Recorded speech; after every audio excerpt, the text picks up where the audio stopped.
Inaasahang maglalabas ng isang resolusyon ng National Police Commission na siya magpapatibay sa pagiging acting PNP Chief ni Police Lieutenant General Jose Melencio Nartates Jr. Yan ang ulat ni Ryan Lesiges.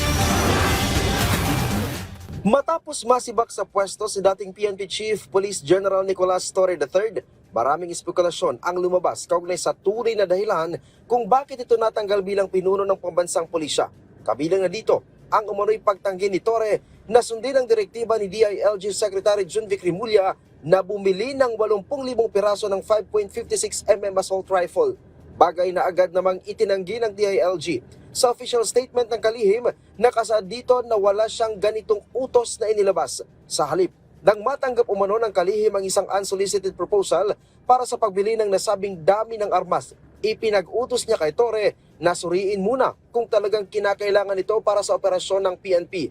Ang ganitong uri daw kasi ng malakihang pagbili ay maaari lamang isagawa sa pamamagitan ng congressional insertion, lalo na't hindi ito kasama sa National Expenditure Program ng pamahalaan. Noong August 12, sa pagdiriwang ng anibersaryo ng PNP, sinabi umano ni Torre kay Rimulya na hindi niya nakikitang kailangan ng pagbili ng naturang mga armas at sumang-ayon naman dito ang kalihim. Samantala, naglabas ang National Police Commission o NAPOLCOM ng resolusyon para pagtibayin ang pagtatalaga kay Lieutenant General Jose Melencio Nartates Jr. bilang acting chief ng PNP.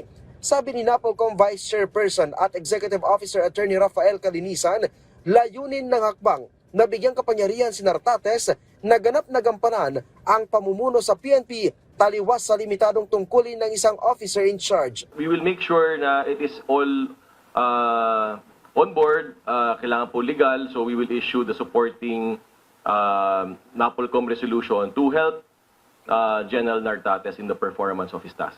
Para wala rin hong question, so we will issue the corresponding NAPOLCOM resolution affirming his acting capacity. Tiniyak ng NAPOLCOM ang patuloy na maayos na ugnayan sa PNP at ang kanilang buong suporta sa liderato ni Nartates. Importante yun. Bakit siya importante? Kasi kung OIC, ano lang yun daily routinary functions of the office. Walang discretionary power. Kung ikaw ay acting, you have full powers. So you have in your tools yung discretion. You can exercise your discretion. And the Chief PNP, particular in this case, General Nartates, should have full control dun sa maganap dun sa Philippine National Police. Sa ngayon, mananatili daw sa 3-star rank si Nartates hanggat hindi binibitawan ni Torre ang 4-star rank. Mula dito sa Campo Crame, Ryan Lesiges para sa Pambansang TV sa Bagong Pilipinas.